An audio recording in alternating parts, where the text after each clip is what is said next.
Ya, puji nama Tuhan. Shalom, apa kabarnya saudara di hari ini? Senang sekali saya Pendeta Dede Dula boleh kembali menjumpai saudara sekalian dalam live ya di hari ini. Seperti biasa saya akan menemani ruang dengar saudara.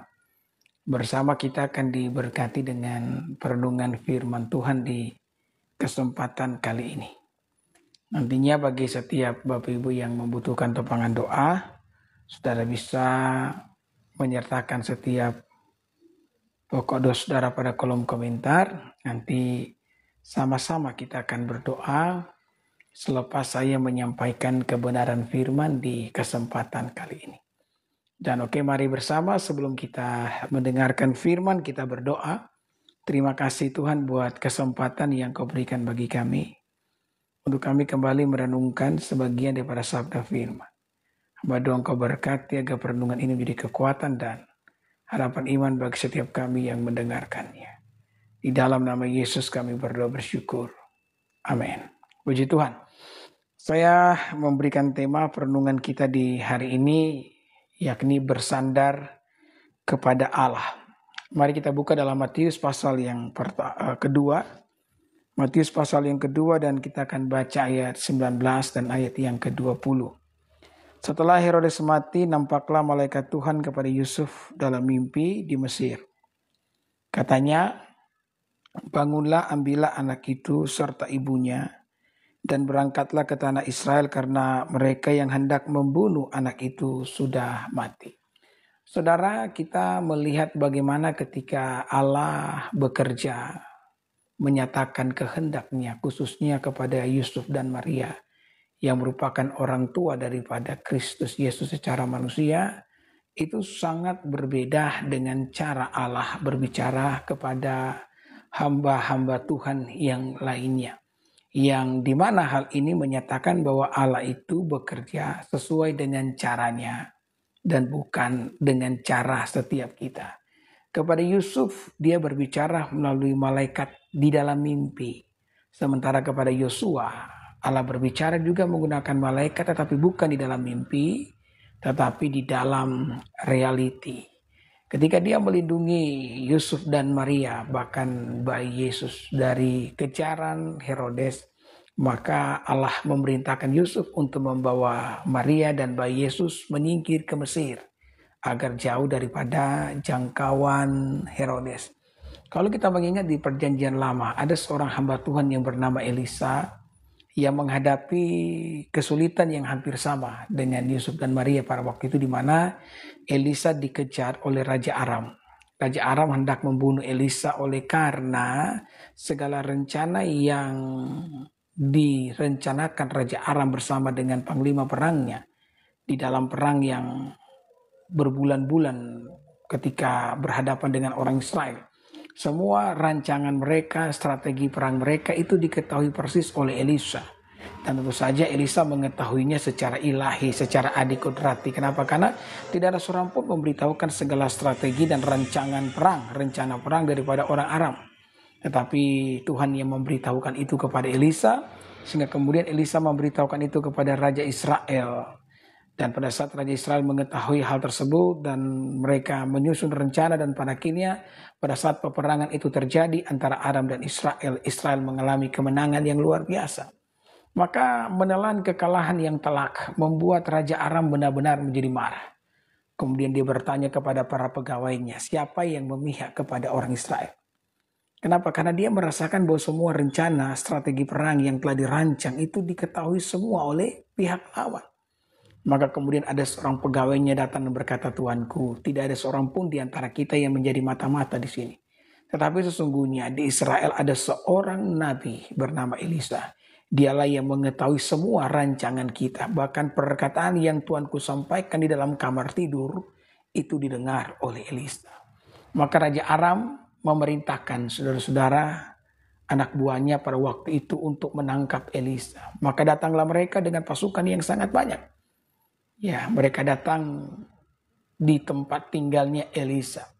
Maka ketika pasukan Aram yang jumlahnya banyak itu datang, bujangnya Elisa yang bernama Gehasi berkata dengan rasa takutnya, dia berkata, "Tuanku, sekarang kita telah dikepung oleh tentara Aram. Apa yang harus kita lakukan?" Kemudian Elisa berkata kepada Gehasi, "Jangan takut. Sebab yang menyertai kita jauh lebih banyak daripada yang menyerang kita." Saudara, ini merupakan sebuah penghiburan bagi saya dan saudara. Ketika Elisa mengatakan demikian, ini bukanlah sebuah ucapan isapan jempol, tidak. Tetapi ini adalah sebuah kebenaran. Karena Alkitab mengatakan bahwa malaikat Tuhan itu berkemah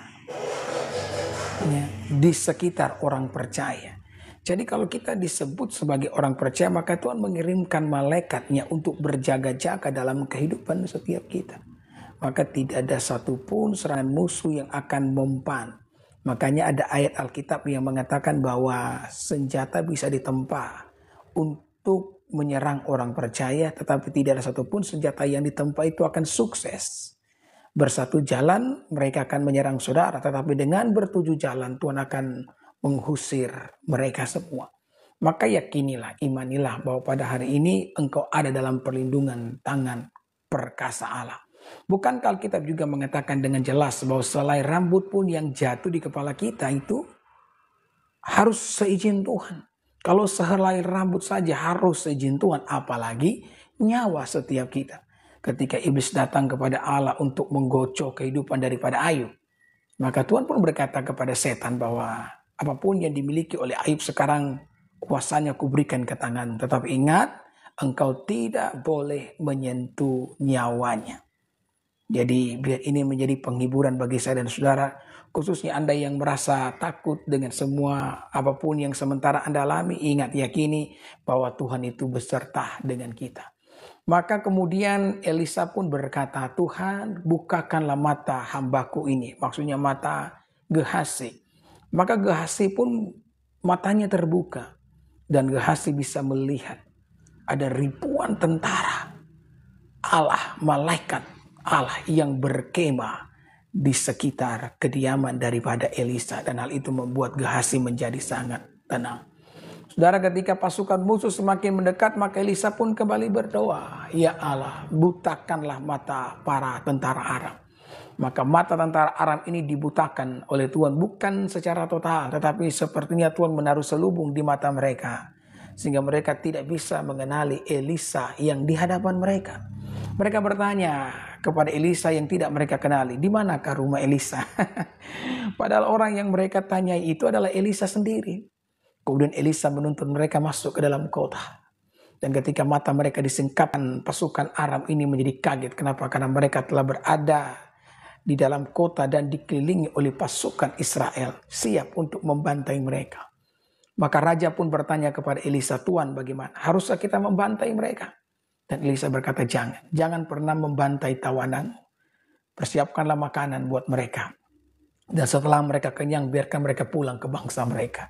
Maka terjadi yang namanya pesta pada waktu itu. Dan semua orang bersukaria, makan, minum. Selesai itu orang Aram pun pulang dengan selamat. Dan Alkitab mencatat, saudara-saudara, selepas peristiwa tersebut tidak lagi adanya perang antara Aram dan Israel dalam waktu yang cukup lama.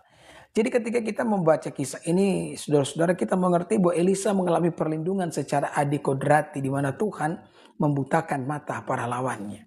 Saya pikir Tuhan pun bisa melakukan hal yang sama kepada Herodes. Membutakan matanya, mata pegawainya, mata prajuritnya. Taruhlah selubung. Seperti Tuhan menaruh selubung di mata orang Aram. Sehingga Herodes tidak perlu menyadari keberadaan daripada Yusuf, Maria, dan bayi Yesus, sekalipun mereka ada di Bethlehem. Tetapi ternyata cara Tuhan berbeda. Kalau bagi Elisa Tuhan membutakan mata para lawannya, untuk Yusuf dan Maria, Tuhan membuat mereka menyingkir ke Mesir. Maka dari sini kita melihat sekali lagi bahwa caranya Tuhan itu berbeda satu dengan yang lainnya. Dengan Abraham dia mengikat perjanjian menggunakan sunat. Dengan Nuh dia mengikat perjanjian menggunakan pelangi. Ketika dia membelah laut bagi Musa, dia menggunakan tongkat Musa. Ketika dia memutuskan sungai Yordan, dia menggunakan yang namanya tabut perjanjian. Tuhan benar-benar berbeda ketika dia berkarya terhadap satu hamba Tuhan. dengan hamba Tuhan yang lainnya.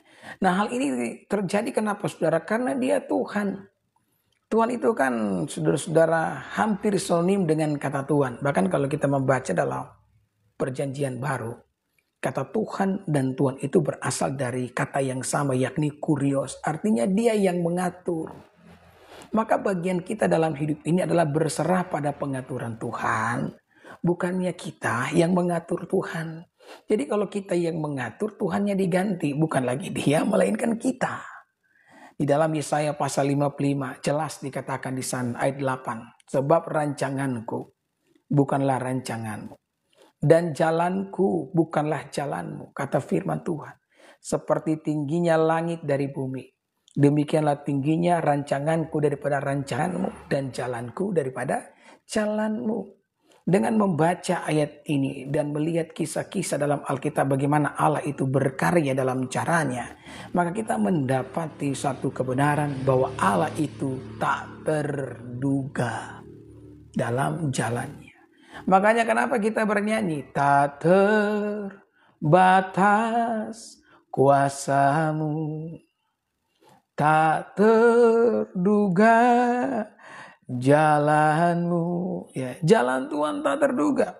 Bahkan ada sebuah pujian saudara-saudara yang berkata, jalanmu tak terselami oleh setiap hati kami. Ya. Saya mengingat juga ada seorang anak Tuhan bernama Edward Chen.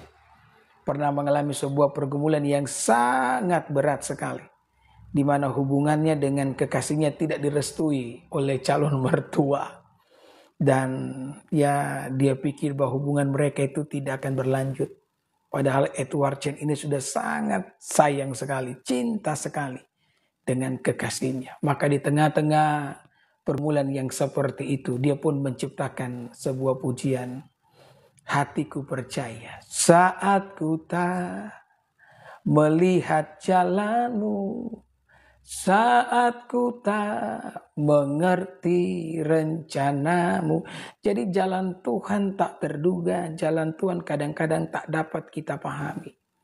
Ya, karena Alkitab sudah mengatakan perbedaan antara jalan kita, rancangan kita dengan jalannya dan rancangannya seperti langit dan bumi. Maka dengan melihat ini, Bapak Ibu yang diberkati oleh Tuhan, ketika kita berusaha untuk memahami jalan Tuhan, bahkan khususnya dalam setiap pergumulan kehidupan yang kita alami, ini adalah sebuah usaha yang sia-sia. Belajarlah menyerahkan hidupmu ke dalam rancangan Allah. Nanti ketika engkau berada di ujung jalan dan engkau menoleh ke belakang, engkau akan mengerti mengapa sejumlah hal diizinkan Tuhan terjadi, karena apapun itu demi kebaikan setiap kita. Berhenti untuk terus bertanya, kenapa Tuhan? Kenapa Tuhan? Saya mengingat ada seorang bapak yang berdoa, bergumul, berpuasa untuk anak yang dia cintai sakit, dan sakitnya bukan sakit yang kecil, saudara, atau penyakit yang ringan-ringan, tidak. Anaknya menderita penyakit kanker dan itu sudah stadium akhir. Maka dia berdoa, dia bergumul, Tuhan tolong sembuhkan anakku. Ya, hari lepas hari berlalu, minggu lepas minggu berlalu, bulan berlalu, dan anaknya bukannya semakin membaik, tetapi keadaannya semakin terpuruk. Dan suatu hari sang anak pun menyerah, penyakit kanker yang menang, anaknya meninggal dunia. Maka pada saat anaknya meninggal dunia, dia pun mulai bertanya, Tuhan, di manakah Engkau? Bukankah saya berdoa? Bukankah saya telah bergumul? Where are you, God? Ya, dalam hidup ini kadang-kadang kita juga mempertanyakan kehadiran Tuhan. Di mana Tuhan ketika kita mengalami yang namanya kemalangan hidup? Di mana Tuhan ketika kita mengalami yang namanya penderitaan? Saudara, ketika engkau pun ada dalam posisi yang sama, dan sementara menanyakan keberadaan Tuhan, saya mau beritahu, Tuhan ada di tempat yang sama ketika anaknya Yesus mati di atas kayu salib. Sebenarnya saudara-saudara, yang menderita bukan hanya kita. Yang menderita itu juga adalah Tuhan. Ya, engkau mungkin berkata, bagaimana mungkin Pak Pendeta mengatakan bahwa Tuhan itu bisa menderita? Dia kan Tuhan yang Maha Kuasa. Saudara, Tuhan itu pribadi. Pribadi itu artinya dia punya pikiran, punya perasaan, punya kehendak. Nah, apa yang membuat kita menderita? Bukankah yang membuat kita menderita adalah perasaan kita dan pikiran kita? Betul enggak? Jadi Allah itu memiliki yang namanya perasaan dan pikiran karena dia pribadi. Dan saudara bayangkan ketika Bapa melihat anaknya Yesus Kristus, ya, tergantung di atas kayu salib. Dan Yesus menggenapkan sebuah nubuatan dengan berseru, Allahku, Allahku, atau Bapakku, Bapakku, mengapa engkau meninggalkan aku? Itu sebuah ucapan yang menggenapkan nubuatan. Kenapa demikian, saudara-saudara? Karena Yesus sementara menanggung dosa-dosa setiap kita. Jadi Allah juga menderita oleh karena karya keselamatan yang dikerjakan. Dan Allah diam pada saat, Bapa diam pada saat anaknya Yesus Kristus menderita di atas kayu salib. Tetapi ini yang menjadi penghiburan kita. Pada saat Allah itu diam, bukan berarti Allah tidak hadir. Pada saat Allah tidak menjawab doamu atau bahkan belum menjawab doamu, bukan berarti Allah tidak mendengar segala seruanmu. Maka pada hari ini, ketika engkau belum melihat perbuatan tangan Tuhan, paling tidak percayalah dengan kebaikan hati Tuhan. Jangan pernah meragukan di dalam gelap apa yang pernah Tuhan janjikan di dalam terang. Taruhlah pengharapanmu kepadanya. Taruhlah imanmu kepadanya. Dan belajarlah bersandar penuh kepadanya. Karena Tuhan bekerja dengan caranya dan cara Tuhan tidak terduga. Sekali lagi saya mengatakan, kenapa caranya tak terduga? Itu bukan hanya untuk menyatakan dominasinya atas saya dan saudara. Tidak. Jalannya tak terduga, saudara-saudara, untuk menyatakan ketuhanannya dalam kehidupan setiap kita. Ya, maka kita perlu belajar untuk bersandar kepada Tuhan. Kenapa perlu bersandar kepada Tuhan? Yang pertama, kita bersandar kepada Allah yang tak terduga dalam caranya. Karena bersandar kepada Allah merupakan gaya hidup orang percaya. Saudara, bacalah Alkitab dari kitab Kejadian sampai kitab Wahyu, dan Anda akan menemukan bahwa setiap tokoh-tokoh di dalam Alkitab adalah orang-orang yang memiliki gaya hidup yang bersandar kepada Allah. Jadi kalau Anda menyebutkan sebagai orang percaya, maka seharusnya Anda pun memiliki gaya hidup yang sama. Yang dari waktu ke waktu, dari hari lepas hari, Anda memiliki kehidupan yang bersandar kepada Allah. Coba tengok apa yang terjadi dengan Abraham. Abraham itu kehidupannya benar-benar bersandar kepada Allah. Allah memanggil dia untuk keluar dari negeri Ur Kasdim. Negeri Ur Kasdim adalah negeri yang telah membuat Abraham menjadi kaya raya. Abraham itu bukan orang miskin ketika dipanggil keluar dari Ur Kasdim. Dia orang kaya. Dia sukses di Ur Kasdim dan Tuhan memanggil dia keluar dari sana. Dari zona nyamannya, sama seperti Yesus memanggil keluar Petrus dari perahu untuk berjalan di atas air. Saudara, ketika Tuhan memanggil Abraham untuk keluar dari Ur Kasdim menuju ke negeri yang dijanjikan, Tuhan tidak pernah memberitahu persis di mana ya lokasi tanah perjanjian itu. Maka Abraham perlu bergantung penuh kepada Tuhan. Ketidaktahuan Abraham, ketidakpengertian Abraham membuat Abraham mau tidak mau, suka tidak suka, perlu bersandar penuh kepada Allah. Saudara, saya juga mengingat ya, ada kisah dalam perjanjian lama dari seorang yang bernama Nuh. Jadi Nuh itu memiliki hidup yang sama seperti Abraham. Karena dia orang percaya, bersandar kepada Allah. Bayangkan ketika Tuhan menyuruh Nuh untuk membangun batra. Bangun batra bagi Nuh, mungkin Nuh bisa melakukannya dengan kemampuan, kecakapan, dan kekuatan yang dari Tuhan tentunya. Tetapi dengan alasan akan ada air yang turun dari langit atau hujan. Ini adalah sesuatu yang sangat-sangat tidak masuk akal. Karena di zaman itu belum pernah turun hujan, Bapak Ibu. Tuhan membasahi muka bumi dengan embun. Ya, hujan itu turun nanti pada waktu air bah itu turun. Jadi sebelum air bah itu turun, belum pernah ada hujan sama sekali. Nah, bayangkan ketika orang-orang bertanya kepada Nuh, kenapa kamu bikin batra, Nuh? Maka Nuh berkata, karena akan ada air yang turun dari langit yang akan membasahi bumi, kemudian membuat bumi banjir dan menggenangi bumi selama berbulan-bulan. Maka saya yakin, saya percaya ketika Nuh mengatakan demikian, orang-orang mulai menertawakan dia dan berpikir bahwa Nuh itu sudah mulai kehilangan akal sehatnya. Ya mereka mulai berkata, Nu ini sudah jam 7:05. Ya maka dengan keadaan yang seperti itu, Nu pun bersandar kepada Allah. Jadi sekali lagi bersandar kepada Allah adalah gaya hidup orang percaya. Hal tersebut dirangkum oleh pemazmur Raja Daud dalam Mazmur pasal 73. Ayat 22-24 mengatakan, aku dungu dan tidak mengerti. Seperti hewan aku di dekatmu. Tetapi aku tetap di dekatmu. Engkau memegang tangan kananku. Dengan nasihatmu engkau menuntun aku. Dan kemudian engkau mengangkat aku ke dalam kemuliaanmu. Jadi Daud ternyata mengalami hal yang serupa. Ada saat dia tidak mengerti. Ada saat di mana dia tidak memahami dengan semua yang terjadi di dalam kehidupannya.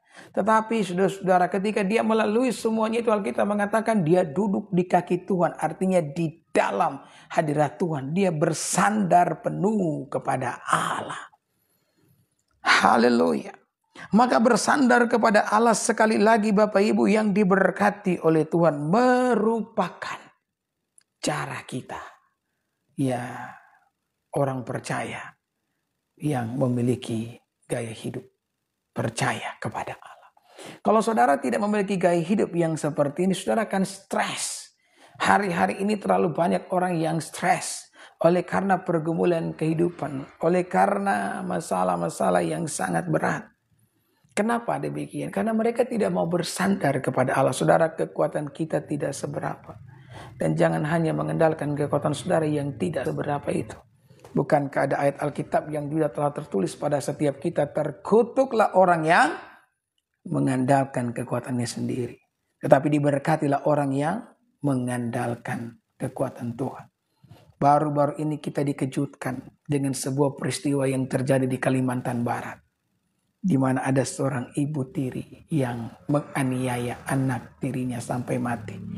Ya, ada sebuah pepatah yang mengatakan sejahat-jahatnya ibu tiri tidak akan lebih jahat daripada ibu kota.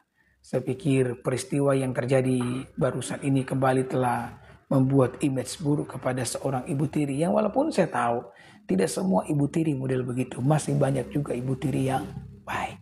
Lalu kenapa ada ibu tiri yang bisa mengambil keputusan yang seperti itu? Ya, saya membaca beritanya, mengikuti beritanya, ternyata ibu tiri tersebut berusia 24 tahun dan memiliki baby yang usia 1 tahun 1 bulan kalau tidak salah ya. Alasannya membunuh anak sambungnya, anak tirinya karena dia iri dengan suaminya yang sepertinya lebih mencintai anaknya dengan istri pertama daripada anak dengan istri yang kedua ini. Saudara, ya kalaupun kita mengalami yang namanya ketidakadilan, percayalah bahwa semua itu diizinkan oleh Tuhan. Dan ini yang saya imani dalam apa yang diizinkan Tuhan, bahwa dalam semua hal yang Tuhan izinkan, di dalamnya Tuhan pasti menyertai kita. Ya, hidup ini kan bukan dibangun berdasarkan apa yang terjadi pada kita, melainkan respon kita kepada apa yang terjadi kepada kita. Meskipun engkau mengalami sebuah keburukan dalam hidup, tapi kalau engkau mampu memberikan respon yang baik, maka hidupmu akan baik pula. Sayang sekali ibu ini mengambil keputusan yang benar-benar salah. Ya, dan ini menjadi contoh bagi setiap kita. Kalau saudara tidak menyandarkan diri kepada Allah, tidak menyandarkan diri kepada Tuhan, maka beban itu akan terlalu berat. Sehingga engkau akan mengalami yang namanya depresi. Dan pada akhirnya engkau akan mengambil keputusan-keputusan yang akan merugikan kehidupan saudara dalam waktu yang cukup lama. Depresi itu nyata. Kalau Anda melihat teman Anda kehilangan pekerjaan, maka Anda bisa berkata resesi. Tapi kalau Anda sendiri yang kehilangan pekerjaan, maka Anda akan mengenal apa arti sebuah depresi. Depresi itu hanya akan menyebabkan 2 kemungkinan. Yang pertama, kalau Anda tidak menang, maka Anda akan kalah total, ditelan hidup-hidup oleh depresi itu sendiri. Maka saya berdoa biar dimanapun engkau berada pada hari ini, engkau menjadi orang-orang yang mengharapkan Tuhan, orang-orang yang mengandalkan Tuhan, orang-orang yang menyandarkan diri kepada Allah. Yang kedua, saudara-saudara, menyandarkan diri kepada Allah merupakan bentuk persekutuan orang percaya dengan Tuhan. Jadi itu merupakan bentuk persekutuan. Ingat, Allah yang kita sembah itu Allah yang Tritunggal. Tritunggal itu berbicara tentang persekutuan. Ya, Allah yang satu hakikat di dalam tiga pribadi, dan tiga pribadi itu adalah tiga pribadi yang bersekutu. Makanya kenapa Yesus mengatakan aku dan Bapa adalah satu. Itu kalimat persekutuan. Yesus berkata, Bapa, firman yang telah kau sampaikan kepadaku telah kusampaikan kepada mereka. Saya pernah ditanya oleh seseorang, kalau Yesus sendiri adalah firman Allah, lalu dia berkata firman yang dia terima dari Bapa telah disampaikan kepada umatnya, maka menjadi pertanyaan firman macam apa lagi yang diterima oleh Yesus. Sebenarnya kalimat ini memiliki makna kesatuan, persekutuan yang dimiliki antara Yesus dan Bapa. Itu artinya Yesus mau mengatakan bahwa apa yang dia sampaikan adalah apa yang disampaikan oleh Bapa, dan apa yang disampaikan oleh Bapa adalah apa yang disampaikan oleh Yesus Kristus. Maka saudara-saudara yang diberkati oleh Tuhan, kalau kita merupakan penyembah Tritunggal, maka seharusnya kita pun harus tinggal dalam sebuah persekutuan. Sebagaimana Allah yang kita sembah adalah Allah yang bersekutu. Makanya kenapa Yesus bilang dalam Yohanes 15 ayat 10, jikalau kamu menuruti perintahku, kamu akan tinggal di dalam kasihku. Jadi kalau kita mengikuti perintah Tuhan, maka kita akan tinggal dalam kasihnya, tinggal dalam persekutuan dengannya. Ya, dan dia berkata seperti aku menuruti perintah Bapakku dan tinggal dalam persekutuan kasihnya. Saudara, Allah mau bersekutu dengan kita. Itulah sebabnya Yesus berkata kepada Bapa, saya ingin di mana aku berada, mereka juga berada. Bahkan dia berkata kepada murid-muridnya, aku akan menyiapkan tempat bagimu, supaya di mana aku berada, kamu berada. Yesus ketika datang dalam dunia memiliki satu gelar dari banyak gelar yang dimiliki. Dia disebut sebagai Immanuel, artinya Allah yang beserta dengan kita.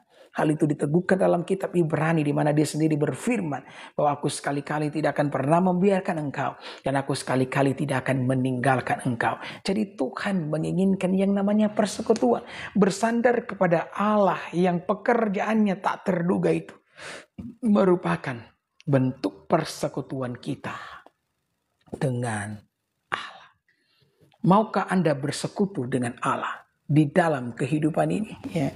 Saudaraku yang diberkati oleh Tuhan. Satu kali saya lihat ada video pendek dari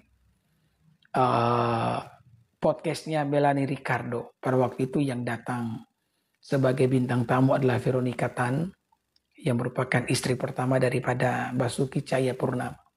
Kemudian ditanyalah kepada Veronica Tan ini. Ya, menurut Veronica Tan, Ibu Veronica Tan, mana yang lebih penting? Journey or destiny? Perjalanan atau tujuan? Maka Veronica Tan memberikan sebuah jawaban yang saya pikir merupakan jawaban yang sangat bijak sekali. Dia berkata yang paling penting itu adalah persekutuan. Ya, dan saya sangat setuju dengan jawaban daripada Veronica Tan. Kenapa, saudara? Karena tanpa persekutuan dengan Allah, maka perjalananmu tidak ada artinya. Dan seluruh pencapaianmu tidak ada gunanya. Ya, Anda punya kaki untuk melangkah. Tetapi tanpa persekutuan dengan Allah, Anda tidak tahu mau melangkah kemana. Anda punya mata untuk memandang. Tetapi tanpa persekutuan dengan Allah, Anda tidak akan tahu bagaimana seharusnya Anda melayangkan pandangan Anda. Saudara, jangan pernah pandang remeh tentang arah langkah hidup manusia. Bukankah Alkitab telah mengatakan dengan jelas bahwa ada jalan yang disangka lurus orang, tetapi ujungnya menuju maut. Apa yang terjadi saudara-saudara dengan Daud itu menunjukkan bahwa kemana kita mengarahkan pandangan kita itu sangat penting. Daud satu kali tidak turun perang, hanya bersantai di rumahnya. Dan di atas soto istana, dari atas soto istana dia melihat ada seorang perempuan yang sementara mandi, yang merupakan istri dari Uriah bernama Bathsheba. Melihat itu Daud jatuh hati. Dan akhirnya perempuan itu diambil oleh Daud. Mereka melakukan yang namanya persinahan. Dan saya mau beritahu, itu bukan hanya sekedar cinta satu malam. Karena pada akhirnya Daud perlu membayar harga yang sangat mahal. Hampir separuh hidupnya Daud berjalan dalam sebuah penderitaan. Karena pilihan yang salah, yang berawal dari salah memandang. Maka penting bagi kita untuk memandang ke arah yang benar. Dan kita akan tahu kemana memandang ke arah yang benar apabila engkau memiliki persekutuan dengan Allah. milikilah persekutuan dengan Allah. Maka saya sering kali mengatakan ini ya, walaupun mungkin kita berjalan di dalam penderitaan hidup, asalkan bersama Yesus itu jauh lebih baik. Daripada saudara berjalan di dalam jalan yang penuh dengan kebaikan ya, mengalami hari terbaik seumur hidup saudara tanpa Yesus, ini adalah sebuah keburukan. Bahkan ada yang lebih hebat daripada saya yang mengatakan sekalipun saya harus masuk ke dalam neraka hidup katanya, asalkan bersama Yesus itu jauh lebih baik daripada di surga tanpa Yesus. Taruh tanda kutip di sana, saudara-saudara. Maka penting sekali saudara-saudara untuk bersekutu dengan Yesus. Kenapa? Karena Yesuslah segalanya dalam kehidupan setiap kita. Ada amin. Bersekutu dengan Kristus Yesus. Saya, saudara-saudara, paling senang sekali nonton yang namanya atau dengar lagu dari Hillsong. Itu grup band rohani dari Australia. Ada lagunya yang berjudul What a Beautiful Name. Ya, lagu ini memang banyak ditonton di YouTube. Dan saya pikir merupakan lagu rohani yang paling banyak ditonton di YouTube. Sekarang jumlah penontonnya sudah 500 juta lebih, saudara. Nah, ada liriknya di dalam pujian itu yang mengatakan begini. You didn't want heaven without us. So Jesus, you broke heaven down. Kurang lebih artinya, engkau tidak menginginkan surga tanpa kami. Sehingga engkau membawa turun surga itu untuk setiap kami. Haleluya. Saudara-saudara, ini merupakan kerinduan Tuhan bagi kita untuk bersekutu. Maka mari kita mau bersekutu dengan Tuhan. Bersandar kepada Allah. Ada seorang yang bilang begini, pendeta, saya rasanya ingin hidup di dalam dosa saja. Nanti kalau sudah mau mati baru saya bertobat. Saya tanya, kenapa kamu berpikir demikian? Karena saya pikir orang yang mati di samping Yesus itu enak loh. Seumur hidup dia bikin dosa. Akhirnya ketika dia mau mati, dia berpercaya Yesus dan dia berkata bahwa pada hari ini engkau akan bersama-sama dengan aku di surga. Jadi saya pikir hidupnya itu hidup yang enak loh Pak Pendeta. Maka saya katakan, yang pertama saya punya jawaban, kita tidak akan pernah tahu kapan kita mati. Apa yang membuat engkau berpikir, kalau engkau mati engkau akan mendapatkan kesempatan yang sama seperti dia yang disalibkan di samping Yesus. Dari mana kamu punya keberanian semacam itu? Ya, jadi kita tidak pernah tahu kapan kita akan mati. Maka dalam ketidaktahuan kita penting bagi kita untuk hidup di dalam kebenaran. Yang kedua saya katakan bahwa saudara-saudara kita melakukan yang namanya kebenaran. Karena itu adalah kebenaran. Panggilan tertinggi dari setiap anak Tuhan. Kita melakukan kebenaran bukan hanya karena mengharapkan upah. Kalau Anda melakukan kebenaran hanya karena mengharapkan upah dan Anda tidak mendapatkan upah yang Anda inginkan, maka Anda akan menjadi sangat kecewa dengan semua kebenaran yang telah Anda lakukan. Ya, maka Anda akan berkata semua sama saja. Mau hidup benar, tidak benar. Kalau ujungnya seperti ini, maka lebih baik hidup dalam ketidakbenaran. Ingat, kebenaran adalah kebenaran. Kita melakukan kebenaran bukan hanya karena mengharapkan upah. Kita melakukan kebenaran. Karena itu adalah kebenaran. Dan yang ketiga saya mau beritahu, kita melakukan kebenaran bukan hanya karena supaya kita masuk surga atau terhindar dari neraka. Tidak, kita melakukan kebenaran karena kita mencintai Yesus dan kita ingin hidup di dalam persekutuan bersama dengan Kristus Yesus. Yang ketiga, maka saya katakan, ya itu bagian yang ketiga ya, kita melakukan kebenaran karena ya kita mengasihi Yesus. Bagian yang ketiga, ya, menyandarkan diri kepada Tuhan artinya apa? Kita berserah. Bukan menyerah. Saudara, ada perbedaan yang sangat mencolok, yang sangat signifikan antara berserah dan menyerah. Orang yang menyerah adalah orang yang tidak punya pengharapan sama sekali dan dia berhenti berbuat apa-apa. Sementara orang yang berserah kepada Tuhan, dia terus berbuat sambil berharap kepada Allah. Artinya orang yang berserah kepada Allah bukanlah orang yang tidak melakukan segala sesuatu dan melemparkan segala tanggung jawab kepada Allah dan hanya menunggu Allah bekerja sementara dia ongkang-ongkang kaki. Tidak. Orang yang berserah kepada Allah adalah orang yang terus melakukan, berbuat, menabur, ya, sambil terus mengharapkan Allah. Artinya dia punya tangan untuk bekerja dan hati untuk mengharapkan Tuhan. Maka lakukanlah apa yang dapat Anda lakukan dimanapun Anda berada dengan apa yang Anda punya. Dalam Mazmur pasal 116 jelas dikatakan di sana, orang-orang yang menabur dengan mencucurkan air mata akan menuai dengan bersorak-sorai. Orang yang berjalan maju dengan menangis sambil menabur benih pasti pulang dengan sorak-sorai sambil membawa berkas-berkasnya. Maka jangan menjadi pasif. Sekalipun yang kita lakukan adalah perkara-perkara yang kecil, it's okay, no problem. Karena ya itulah bagian kita. Kadang kita melakukan perkara yang kecil bukan karena kita malas. Tetapi hanya ya karena itulah yang dapat kita lakukan. Hanya itu yang dapat kita kerjakan. Dengan segala yang kita miliki, dengan apa yang kita punya, kita yang dapat melakukan perkara-perkara yang kecil. Itu pun tidak pernah menjadi masalah karena bagian yang melakukan perkara-perkara yang besar adalah bagian Tuhan itu sendiri. Tuhan bertanya kepada murid-murid, ya apa yang ada padamu? Ketika mereka berhadapan dengan 5.000 orang, tidak terhitung perempuan dan anak-anak. Ya maka mereka berkata, Guru, yang ada pada kami hanya 5 ketur roti dan 2 ekor ikan. Maka Yesus pun berkata, mari serahkanlah itu kepadaku. Maka mereka menyerahkan 5 ketur roti dan 2 ekor ikan itu diserahkan kepada Kristus Yesus. Dan kemudian Kristus Yesus melipat gandakan itu untuk memberi makan 5.000 orang, tidak terhitung perempuan dan anak-anak. Saya aminkan firman Tuhan sampai di sini. Biarlah firman Tuhan ini memberkati semua saudara yang telah mendengarkannya. Haleluya, haleluya, haleluya. Amin. Puji Tuhan. Mari kita berdoa. Terima kasih Tuhan. Bahwa firman yang telah kami dengar. Hamba doa Engkau berkati. Agar perenungan firman Tuhan ini menjadi kekuatan dan harapan iman bagi setiap kami.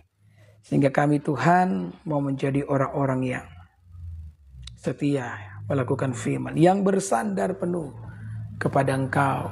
Karena kami tahu bersandar penuh merupakan gaya hidup. Merupakan persekutuan dan tanda bahwa kami tidak menyerah. Melainkan kami berserah kepada pengaturan Tuhan. Terima kasih. Engkau memberkati umat-Mu di hari ini. Di dalam nama Yesus kami berdoa bersyukur. Haleluya. Amin. Puji nama Tuhan. Terima kasih Bapak Ibu buat atensinya. Ya kita akan jumpa lagi pada hari besok. Dan Tuhan memberkati kita semua. Shalom.